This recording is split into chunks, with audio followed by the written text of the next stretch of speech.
Hi there, happy Earth Day. Today we'll be reading the Lorax. Hope you enjoy the book as much as I do. At the far end of town where the crinkle grass grows, and the wind smells slow and sour when it blows, and no bird ever sings excepting old crows, in the street of the lifted Lorax. And deep in the crinkle grass, some people say, if you look deep enough, you can still see today, where the Lorax once stood just as long as it could, before somebody lifted the Lorax away. What was the Lorax, and why was it there? Why was it lifted and taken somewhere? From the far end of town where the crinkle grass grows, the old Onceler still lives there. Ask him, he knows. You won't see the Onceler, don't knock at his door. He stays in his lurmkin on top of his store. He lurks in his lurmkin, cold under the roof, where he makes his own clothes out of muffled moof. And on special dank midnights in August he peeks out of the shutters, and sometimes he speaks and tells how the Lorax was lifted away. He'll tell you, perhaps, if you're willing to pay. On the end of a rope he lets down a tin pail, and you have to toss in 15 cents and a nail and the shell of a great-great-great-grandfather snail.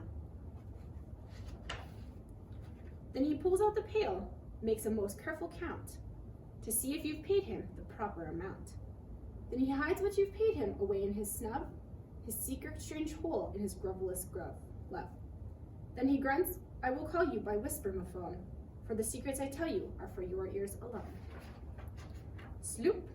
Down slaps the whisper-mophone to your ear, and the old Onceler's whispers are not very clear, since they have to come down through a snurgly hose, and he sounds if he had smallish bees up his nose.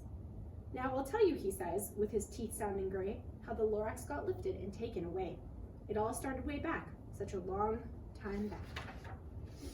Way back in the days when the grass was still green, and the pond was still wet, and the clouds were still clean, and the song of the swami swans rang out in space. One morning I came to this glorious place, and I first saw the trees, the Truffula trees, the bright-colored tufts of the Truffula trees, mile after mile in the fresh morning breeze. And under the trees I saw brown barbaloots frisking about in their barbaloot suits as they played in the shade and ate Truffula fruits. From the rippleless pond came the comfortable sound of the humming fish humming while splashing around. But those trees, those Truffula trees, all my life I'd been searching for trees such as these to touch their tufts, much softer than silk, and they had the sweet smell of fresh butterfly milk. I felt a great leaping of joy in my heart. I knew just what to do. I unloaded my cart. In no time at all, I had built a small shop. Then I chopped down a Truffula tree with one chop. And with a great skillful skill and with great speedy speed, I took the soft tuft and I knit it with need. The instant I'd finished, I heard a gazump. I looked, I saw something pop out of a stump of the tree I chopped down. It was sort of a man. Describe him? That's hard. I don't know if I can. He was shortish and oldish and brownish and mossy. He spoke with a voice that was sharpish and bossy. Mister, he said with a sawdusty sneeze, I am the Lorax, and I speak for the trees. I speak for the trees have no tongues. And I'm asking you, sir, at the top of my lungs. He was very upset, and he shouted and puffed. What's that thing you've made out of my Truffula tuft? Look, Lorax, I said, there's no cause for alarm. I chopped just one tree. I'm doing no harm. I'm being quite useful. This thing is a sneed. A sneed's a fine something that all people need. It's a shirt, it's a sock, it's a glove, it's a hat. But it has other uses, yes, far beyond that. You can use it for carpets, for pillows, for sheets, or curtains, or covers for bicycle seats. The Lorax said, Sir, you are crazy with greed. There's no one on earth that would buy that fool sneed. But the very next minute, I proved he was wrong. For just at that minute, a chap came along, and he thought that the sneed I had knitted was great. He happily bought it for $3.98. I laughed at the Lorax. You poor stupid guy. You can never tell what some people will buy. I repeat, cried the Lorax, I speak for the trees. I'm busy, I told him. Shut up, if you please. I rushed across the room and in no time at all built a radiophone. I put in a quick call.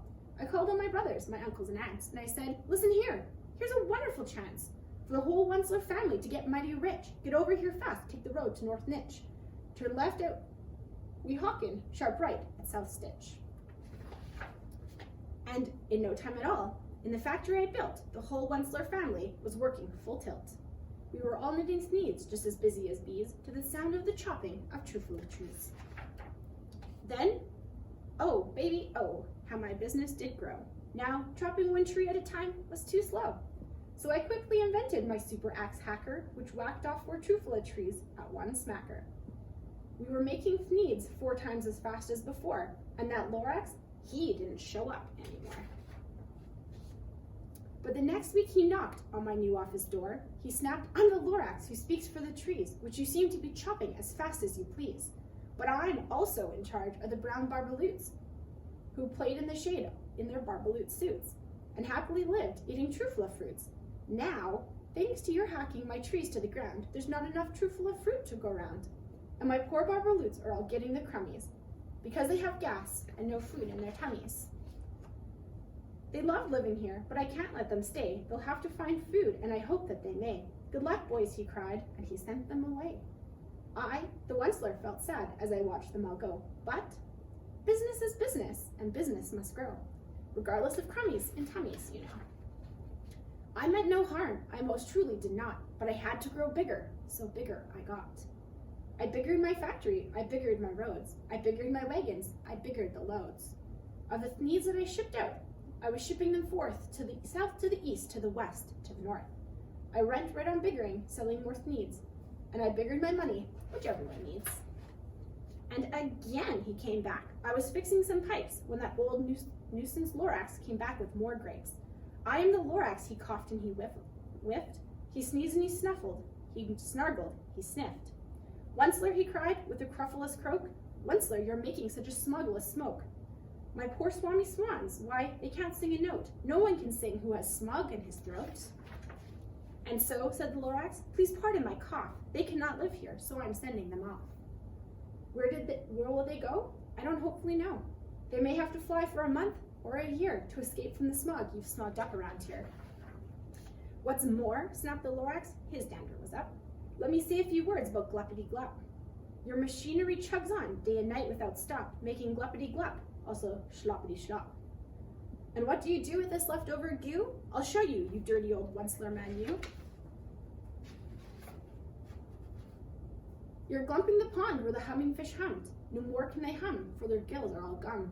So I'm sending them off. Oh, their future is dreary. They'll walk on their fins and get woefully weary, in search of some water that isn't so smeary." And then I got mad. I got terribly mad. I yelled at the Lorax, "Now listen here, Dad. All you do is yap, yap, and say, bad, bad, bad, bad. Well, I have my rights, sir, and I'm telling you, I intend to go on doing just what I do. And for your information, you Lorax, I'm figuring on biggering and biggering and biggering, turning more Truffula trees into sneeds, which everyone needs." And at that very moment, we heard a loud whack. From outside in the fields came a sickening smack of an axe on a tree. Then we heard the tree fall, the very last Truffula tree of them all. No more trees, no more needs, no more work to be done. So in no time, my uncles, my aunts, everyone, all waved me goodbye. They jumped into cars and drove away under smoke smuggered stars. Now all that was left neath the bad-smelling sky was my big empty factory, the Lorax, and I. The Lorax said nothing, just gave me a glance, gave me a very sad, sad backward glance, as he lifted himself by the seat of his pants, and I'll never forget the grim look on his face, when he hoisted himself and took leave of this place, through a hole in the smog without leaving a trace. And all that the Lorax left here in this mess was a small pile of rocks, and with one word, unless. Whatever that meant, well, I could only guess. That was long, long ago, but each day since that day, I've sat here and worried away. Through the years, while my buildings have fallen apart, I've worried about it with all of my heart. But now, says the Wentzler, now that you're here, the word of the Lorax seems perfectly clear. Unless someone like you cares a whole awful lot, nothing is going to get better. It's not. So, catch, calls the Wentzler. He let something fall. It's a Truffula seed. It's the last one of all. You're in charge of the last Truffula seeds, and the Truffula trees are what everyone needs. Give it clean water and feed it fresh air. Grow a forest, protect it from axes that hack. Then the Lorax and all of his friends may come back. The end.